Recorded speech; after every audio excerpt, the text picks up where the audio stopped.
Hey guys, welcome back to my channel. Before we dive into the video, make sure to subscribe and ring the bell icon. Let's dive in. The text came in while I stood outside the apartment I used to call home. Locks changed. You don't have a home anymore. My mother's words. No greeting. No hesitation. Just that. I stared until my reflection blurred in the screen. Then typed back. How funny you think they are. Haha. What if the family that locked you out begged for mercy 2 days later? 2 days later, their lawyer emailed. We have a problem.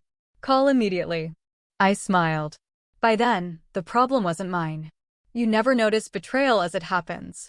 It seeps in quiet, polite, until the knife is already there. My family taught me that.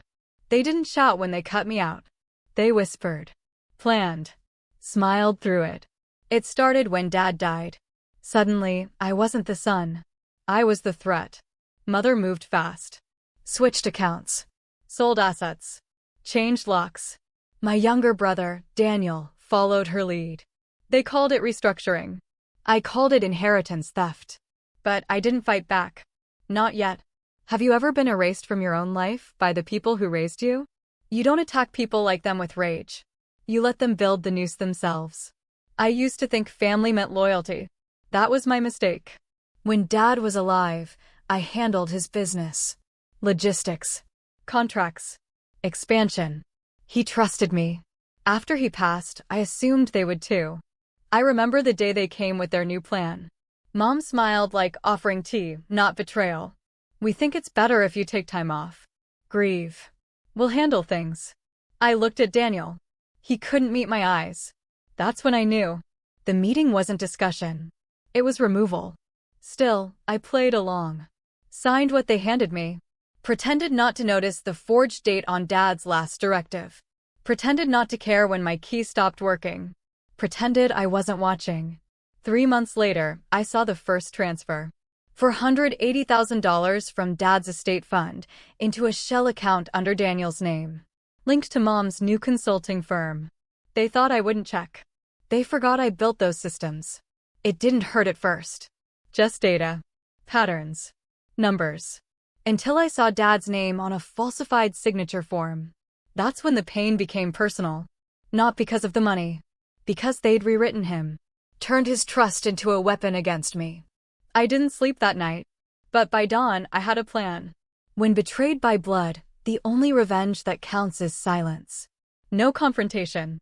No threats. Just results. I started with their accountant, a man who owed me a favor. Then the auditor, who flagged a small issue years ago. She still had copies. Every falsified form. Every hidden account. Then I did something bold. Offered to help them. Told Daniel I wanted peace. He believed me. Gave me access to the systems he used to erase me. That's when I built the trigger. One line of code in their financial server. A mirrored ledger. Timestamped. Encrypted. Everything they stole, backed up to a drive only I controlled. All I had to do was wait. 2 weeks later, I reported suspicious activity to the estate's compliance board. Anonymously, of course. By the time the board began the audit, Daniel and Mom were on a cruise, celebrating their new life. When they docked, their cards didn't work. Accounts frozen. Daniel called. Something's wrong. The lawyers. I hung up. A week later, the email from their attorney. We have a problem. Yes, they did. Their firm launched an internal investigation. Fraud. Document tampering. Misappropriation. The same lawyer who helped bury me now begged for my cooperation. I met him in a glass office downtown. He looked nervous. Your mother and brother claim you set them up. I smiled. If I had, you wouldn't have found evidence this clean. He didn't argue. He knew I was right.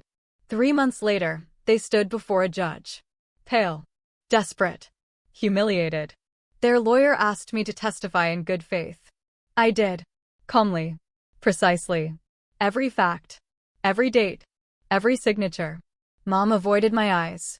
Daniel tried to smile, that fake grin from childhood when he broke something and hoped no one noticed. The judge called it what it was, embezzlement and forgery. The estate reverted. Every dollar they took, gone. Properties transferred back. Their names blacklisted. When we walked out, Mom finally spoke.